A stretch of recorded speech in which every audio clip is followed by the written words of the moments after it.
Orbital Station Alpha floated in the vastness of space like a shining metal spiderweb. Work lights blinked across its enormous structure as repair crews moved between the docked ships, each one unique in shape, size, and design. Some ships resembled sleek silver arrows, while others were bulbous spheres with glowing engines. A few even looked like enormous crystalline formations, pulsating with internal light as if alive. In the heart of the station's control center, Ethan Hayes stood with arms crossed, watching the scene unfold through the massive viewing window. Years of experience were etched onto his weathered face, and his sharp eyes missed nothing. Humans had only been part of the interstellar community for about 50 years, but in that short time, they had become famous for one particular skill. "Boss, we've got another emergency request coming in," said Jason, his assistant. He approached with a small data tablet in hand, his brow furrowed as he studied the details. Ethan took the device, skimming the information. "It's a Dred warship with engine trouble. They've already tried 3 other repair stations with no luck." Jason let out a low whistle. "That's the 4th emergency this week. Word is really spreading about us, huh?" Ethan nodded, not surprised in the least. "That it has put them in Bay 7. Tell Ben's team to prepare for high-temperature work." Jason tapped out the instructions. "Understood." Outside the window, human engineers in space suits crawled over the hull of a massive alien cargo ship. Their figures looked tiny against the ship's enormous frame. The vessel belonged to the VX, a race of 4-armed beings who had been traversing the stars long before humans even set foot on their own moon. Ethan turned to Jason. "What's the problem with the VX ship?" Jason checked his notes. "Their jump drive makes a strange noise and loses power during long jumps. 3 VX repair stations told them they need a full engine replacement." Ethan smirked. "Sounds like a calibration problem to me. I bet Tom can fix it with a few adjustments." Just then, a loud alarm rang through the control center. Both men turned toward the main viewing window as a new ship approached. This one moved sluggishly, trailing a cloud of shimmering energy from a heavily damaged section of its hull. Its exterior was dark blue, covered in strange shifting patterns that seemed to ripple as it moved. "That's the Dred warship," Jason confirmed. "Looks bad." The vessel limped toward Bay 7, guided by the station's tractor beams. As it drew closer, Ethan could see the full extent of the damage. A massive section of the ship's engine housing was blackened and twisted, almost as if the metal itself had melted and warped. "Get me a direct line to their captain," Ethan ordered. A moment later, the main screen flickered to life, revealing the face of an alien. The Dred had smooth gray skin and large black eyes that blinked sideways. Small, flexible tentacles around its mouth twitched as it spoke. A computerized translator processed its words. "Human station, we request immediate assistance. Our main power core is unstable. We have lost 90% of our engine function." Ethan straightened. "This is Chief Engineer Ethan Hayes. We're ready to help. What happened to your ship?" The alien's tentacles quivered. "We encountered an energy storm. Our shields failed. 3 repair stations have told us the damage is beyond repair without new parts from our homeworld." Ethan studied the readings from the damaged ship. The Dred used technology far different from human designs, but he could already see the core of the issue. "Bring your ship in," he said. "We'll start work right away." The docking clamps locked into place with a final, resounding thud as the bay doors sealed. Ethan led his best repair team down the corridors of the station toward the waiting Dred warship. The closer they got, the worse the damage appeared. The metal wasn't just burned, it had twisted unnaturally, as if the laws of physics had briefly broken apart in that section of the ship. 4 members of Ethan's team followed closely behind, their toolkits slung over their shoulders. Alongside them walked Commander Grex, the Dred captain, whose posture was tense with barely concealed concern. Despite standing nearly 7 feet tall, Grex exuded an air of nervousness. His mouth tentacles never stopped moving.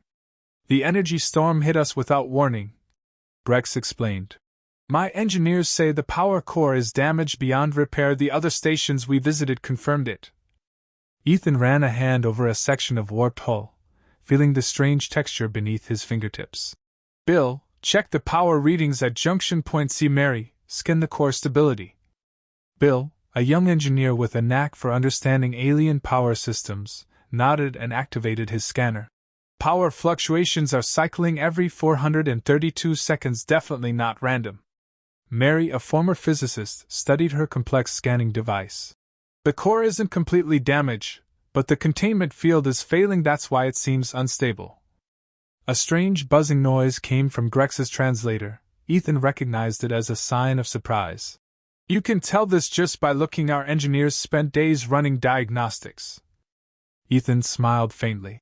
Sometimes, fresh eyes see things differently. Your technology is advanced, but the basic principles aren't so different from other systems we've worked with.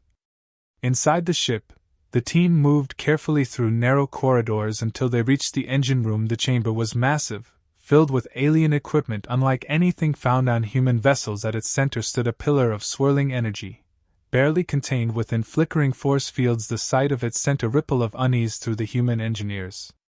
Your containment field is out of alignment because 3 of the stabilizers were damaged in the storm, Ethan said, pointing at the failing sections. The system is trying to compensate, but it can't hold. Yes, that is what our engineers concluded, Grex admitted. The stabilizers cannot be repaired without returning to our homeworld for exact replacements. Ethan exchanged glances with his team. Mary was already analyzing the stabilizers, while Tom, their materials expert, examined the damaged components. These stabilizers use quantum positioning, right? Ethan asked. They maintain atomic alignment to keep the containment field stable. Grex's tentacles twitched in affirmation. They must be manufactured to exact specifications, calibrated to our ship's energy signature. Ethan rubbed his chin. Not necessarily. There might be another way, Tom. Could we adapt those Hexen crystal arrays we salvaged last month if we recalibrate them to match the Dred energy pattern? Tom hesitated, then nodded. It's not standard, but yeah, I think we can make it work. The Dred engineers exchanged doubtful glances. Impossible, the stabilizers must be precise. Ethan grinned.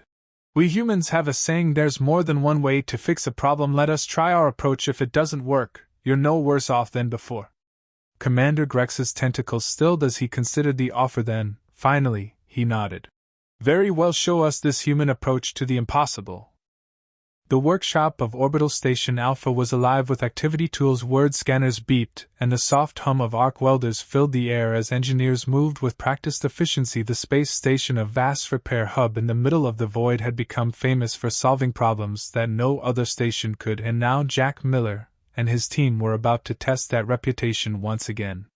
The Dred warship loomed in Docking Bay 7, its hull still crackling with residual energy from the storm that had nearly torn it apart. Commander Ralvek of the Dred stood to the side, his large gray eyes watching intently as Jack's engineers prepared their makeshift stabilizers. He still couldn't fathom how these humans thought they could replace Dred technology with scavenged parts and repurposed alien materials. Jack wiped his hands on his jumpsuit, stepping back to admire their work. The 3 stabilizers, adapted from salvaged Hexen crystal arrays, were mounted within reinforced metal casings. Unlike the sleek, polished Dred stabilizers, these human-crafted replacements looked rough, functional, but without the perfection that Dred engineers prided themselves on. Are you sure these will work? Relvek asked, his tentacles twitching slightly in doubt. Jack grinned. Not completely, but there's only one way to find out. Jack and his team moved carefully, installing the first stabilizer into the ship's damaged power core containment system. Sparks flew as they connected it to the Dred circuitry, integrating it with systems not designed for human hands. Mary, the station's leading physicist turned engineer, monitored the readings on her datapad. Power fluctuations decreasing, she announced. Still unstable, but better. Tom, their materials expert, adjusted the second stabilizer into position. We need to align the field matrices manually. Their ship's systems aren't recognizing the new components. Jack turned to Bill, his power systems expert. Can we override their diagnostic protocols? Bill scratched his chin. Not directly, but we might be able to trick the system into thinking these are original parts by fine-tuning the energy signature. Ralvek watched in amazement as the humans worked. Your technology is crude, he muttered, yet adaptable. Jack chuckled. That's humanity in a nutshell. We don't always build things the best way, but we sure as hell figure out how to fix them. With the final stabilizer in place, the power core's erratic surges began to smooth out. The flickering containment field grew steadier, shifting from unstable bursts to a more rhythmic pulse. It wasn't perfect, but it was holding. Commander, Jack said, turning to Ralvek, your ship might just survive the trip home after all. Ralvek's engineers Keth and Yilin inspected the new stabilizers with a mixture of skepticism and reluctant admiration. These shouldn't work, Yilin muttered. They aren't precise enough. Precision isn't always the answer, Jack said. Sometimes flexibility is more important. Ralvek tilted his head. This philosophy is not common among the Dred. We value control, predictability. You humans seem to embrace uncertainty. It's what got us into space, Jack replied, and what keeps us alive out here. As the ship's systems adjusted to the new stabilizers, an alert flashed on Mary's data pad. Oh, we've got a feedback loop starting in the secondary containment grid. Bill cursed. Damn it, I thought we compensated for that. Jack moved quickly. Shut down the secondary grid before it destabilizes the core. We need to redirect the excess energy before we lose control. Ralvek's eyes widened. If the core destabilizes. Yeah, I know, Jack interrupted. No ship, no station, big explosion. We've been here before, Bill. Can we reroute through the auxiliary capacitors? Bill checked the schematics, not without overloading the conduit relays. Tom snapped his fingers. We can modify the feedback flow using the shielding from the salvaged Xarnan reactor coils. If we adjust the resonance dampeners, we might be able to absorb the excess energy. Do it, Jack ordered. The team scrambled, cutting, welding, and rerouting energy pathways in a flurry of motion. Sparks flew as connections were made and the stabilizers adapted to the new energy load. The core's pulse evened out once more. Mary let out a breath. We did it, it's stable. Ralvek and his engineers stared at the modified power core. This solution is unorthodox, Keth admitted, but effective. Ralvek studied Jack, a thoughtful expression crossing his alien features. You have done something we believed impossible. Jack shrugged. It's just what we do. The Dred commander took a step forward. I believe we have much to learn from humans. Perhaps we have been too rigid in our ways. Jack smiled. Stick around long enough, and you'll see that we're full of surprises. As the Dred warship powered up, its systems running smoother than they had since the storm, Jack looked around at his team. They were exhausted, covered in grease and burns, but triumphant. This was what made humanity special. Not just their technology, but their ability to adapt, to improvise, to see solutions where others saw only failure. All right, people, Jack said, clapping his hands together. One ship fixed. Who's next? Outside the station's massive windows, the line of waiting alien vessels stretched even farther than before. The reputation of Orbital Station Alpha was spreading, and Jack Miller knew they had only just begun. The aftermath of the Dred warship's repair left Orbital Station Alpha busier than ever. Word had spread quickly across the sector. The humans had pulled off the impossible yet again. Requests flooded in from species that previously would have never considered human engineering solutions. Jack Miller and his team barely had time to breathe before the next challenge arrived. This time in the form of an Ilari diplomatic cruiser, the Serene Voyager. The Ilari were known for their sleek, energy-efficient ships designed for elegance as much as function, but the Serene Voyager was anything but serene when it drifted into Docking Bay 5, its propulsion systems flickering erratically. Unlike the brutalized Dred warship from before, this vessel had no visible external damage, only a cascade of failing systems that left even its own engineers baffled. Jack stood in the bay with Mary, Bill, and Tom as the Ilari delegation emerged from the ship. Leading them was Envoy Rilek, a tall, silver-skinned being with a serene but deeply concerned expression. His violet robes shimmered under the station's artificial lighting. Engineer Miller, Rilek greeted, his voice smooth and measured. Our ship is in distress. Our engineers cannot determine the cause. We seek your expertise. Jack exchanged a glance with his team. We'll take a look. What's been happening? Rilek gestured towards the ship. It began with power fluctuations, then navigation controls became unresponsive. Internal life support now operates at only 60% efficiency. He hesitated. We do not understand what is happening. Our technology is designed to prevent such malfunctions. Jack nodded. Let's get inside and see what's going on. Inside the Serene Voyager, the team quickly got to work. Mary accessed the ship's core diagnostic systems while Bill and Tom inspected the propulsion and power distribution networks. Everything about the Ilari design was pristine. Sleek lines, modular components, and redundancies built upon redundancies. Yet something was wrong. I don't get it, Mary muttered as she scrolled through diagnostic logs. Every system looks like it should be working. There are no obvious faults, but everything's failing, Bill finished.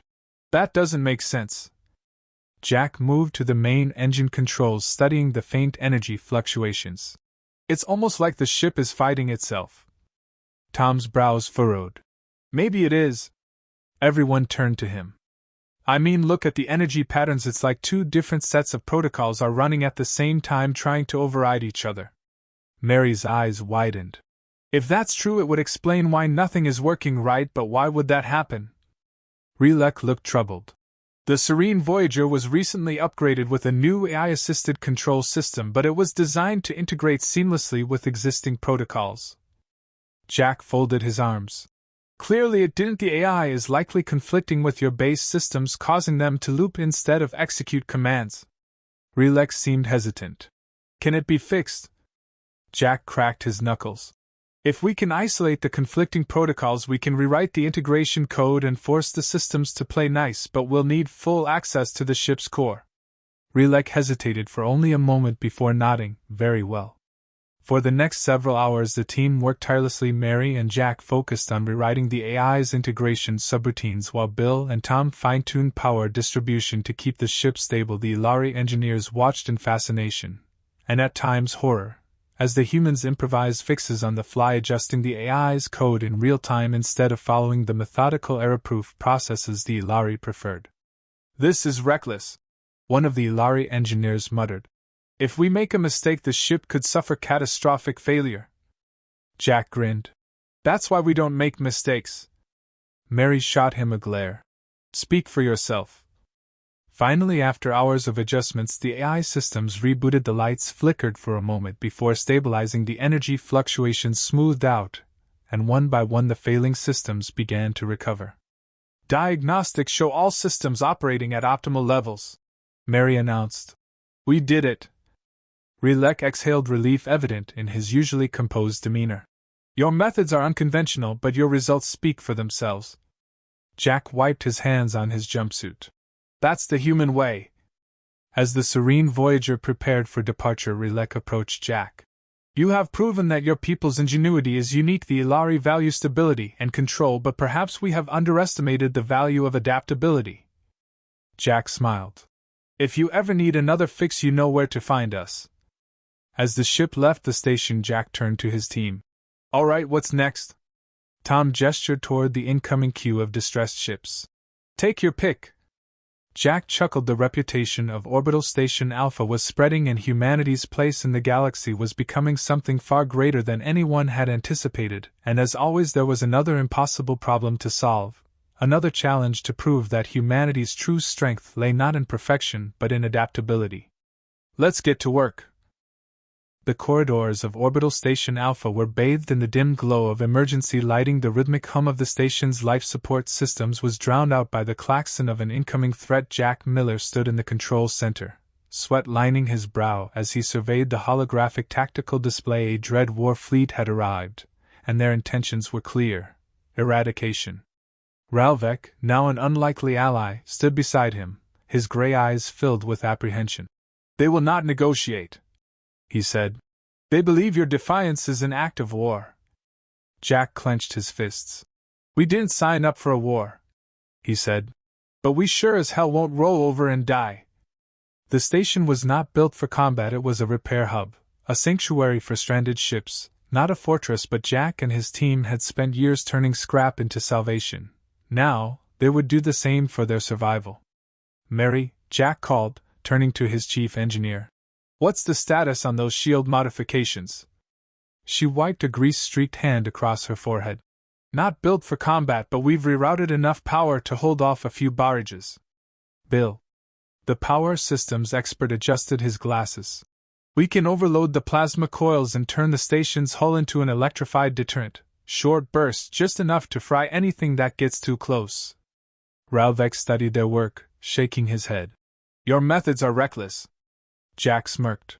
Yeah, but they work. The Dred fleet wasted no time. Crimson energy blasts streaked through the void, slamming against the station's reinforced shielding. The impact rocked the station, but the shields held. Return fire, Jack barked. Tom, stationed at the jury-rigged weapons console, activated the station's salvaged railguns normally used for clearing debris. They now served as makeshift cannons, launching high-velocity projectiles at the enemy fleet.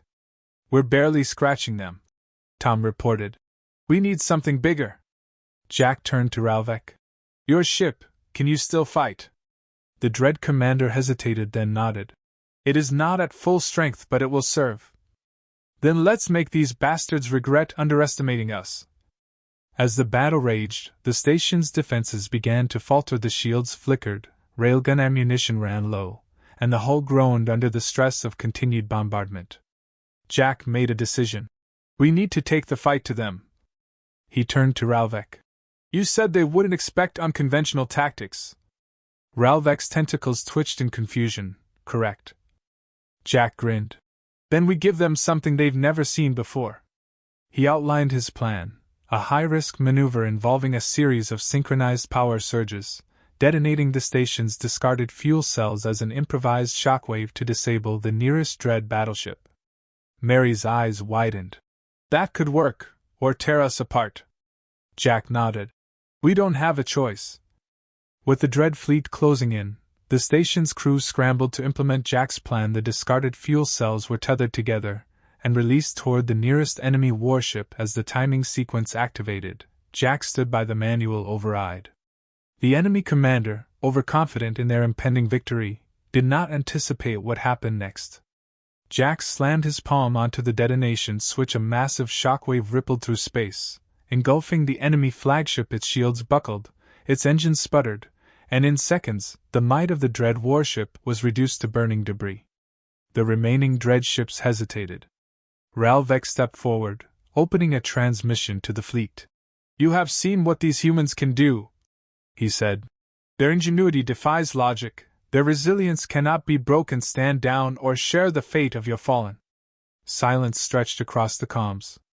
Then, one by one, the Dred warships began to retreat. As the tension eased, Jack collapsed into a chair, letting out a breath. He hadn't realized he was holding. The station was battered, the crew exhausted, but they had survived. Ralvek turned to Jack. Your people are remarkable. Jack smirked. Took you long enough to figure that out.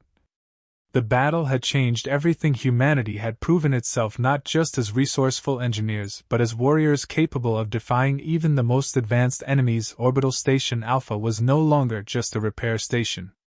It was a symbol of human resilience. And Jack Miller knew this was only the beginning.